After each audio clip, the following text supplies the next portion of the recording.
Olivia, thank you so much. So the compelling opening for tonight's debate. And with that throwing down the gauntlet for this term's of the debate, we move on to our first opposition speaker, Scott Robinson. Scott has served as an Australian diplomat to Indonesia and is currently a captain in the legal corps of the Australian Army Reserves, writing a dissertation on cyber warfare at Jesus College. He won the right to speak through open audition. As the opening speaker of opposition tonight, you have the ears of the House. Well,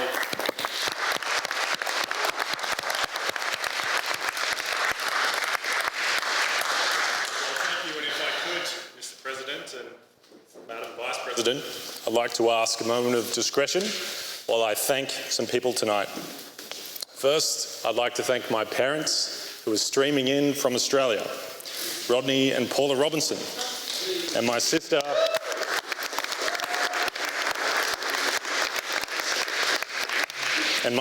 Steffi, without whose love and affection I will not have the capacity to stand before you tonight. Second, I'd like to thank the Rotary Club of Inverell, my hometown, and the wider Inverell community, without whose financial benevolence I could not afford to stand before you tonight. And finally, I'd like to thank my good mates from Jesus College, especially Kartik Sawhney, without whose friendship I would not feel like I belong to stand before you tonight. Now, with that moment of discretion and sap over, let's get on to the substance of the debate. Good evening. On the 7th of July 2003, a 500-ton rocket blasted off from the United States. 200 days later, it landed on the planet Mars. Its mission was simple: to find out if we are alone in the universe. With an original lifespan of only 90 days, the Mars rover Opportunity roamed that red planet for 15 years, finding proof of once flowing water on a celestial body 200 million kilometres away. To understand the accuracy of that Earth to Mars shot, imagine kicking a soccer ball, or as I am constantly corrected in this country, a football, from here in this chamber, and having it land in the centre of a goal in Los Angeles. The Mars rover program, the eradication of smallpox through human vaccinations, and genomic editing to remove the most unjust of hereditary diseases, are all examples of technology that exemplifies our highest expression of our genius and our humanity. But not all technology seems to be serving us. YouTube, Facebook and TikTok have allowed sinister actors to subvert our democratic process.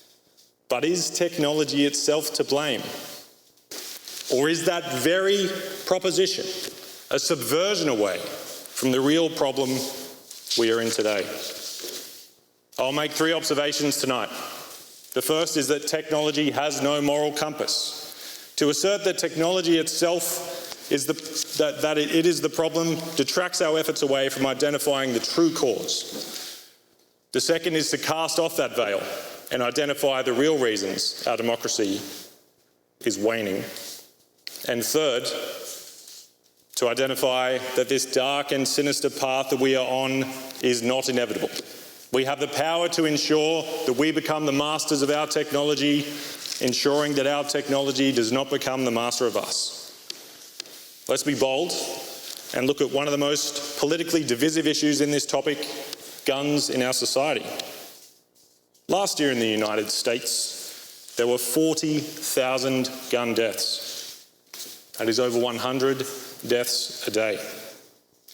In Australia, where we are proud to have enacted gun control, there were a total of 241.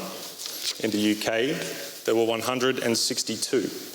The US has too many examples to count of countries that have enacted safe and effective gun control. Why then is the US different?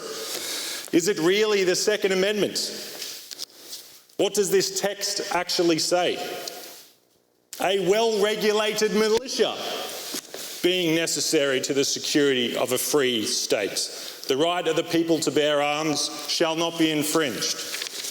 to anyone's mind that has not been poisoned by the disgusting deceits of the NRA, this amendment means that servicemen and women in a government-controlled home guard should be armed.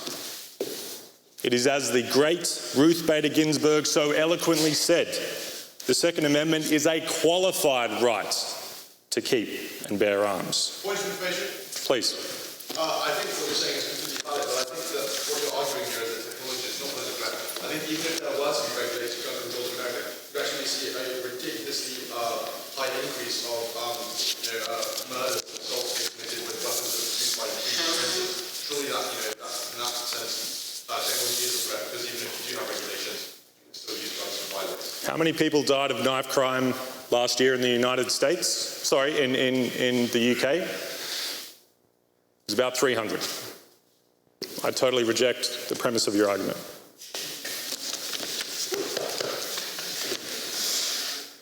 It is only through the financial favours of the NRA that America is in this state.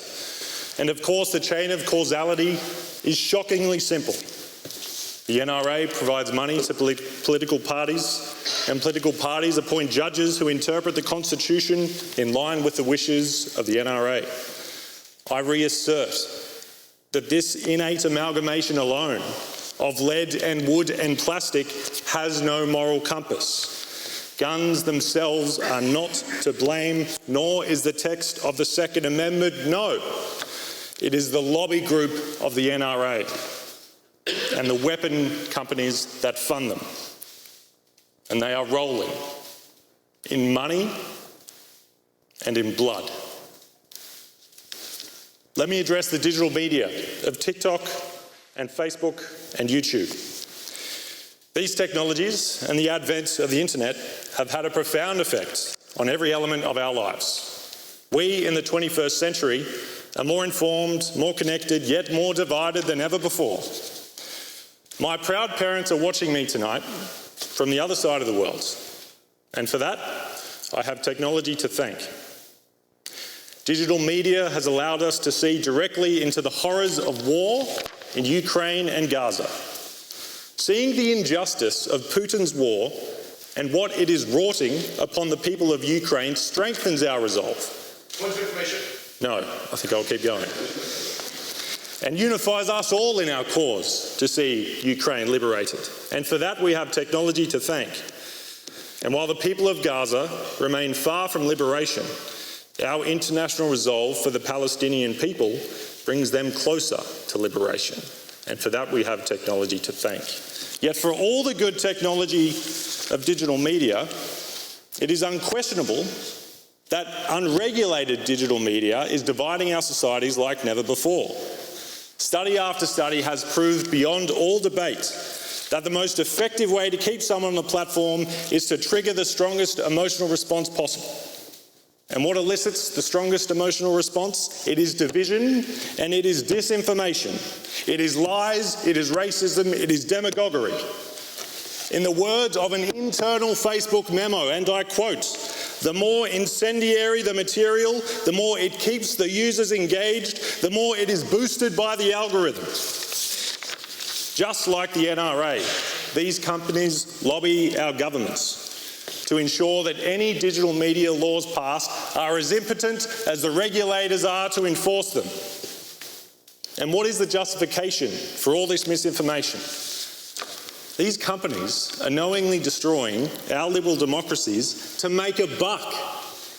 Their sole aim is to keep you on the platform for as long as possible, so they can charge advertisers more to sell you shit you don't need. Regulating these companies and technologies to remove their dark side is not beyond our genius. It is a comically simple change. We could insist that they are liable as publishers. We could deem that only flesh and blood citizens have the legal right to contribute to any political party.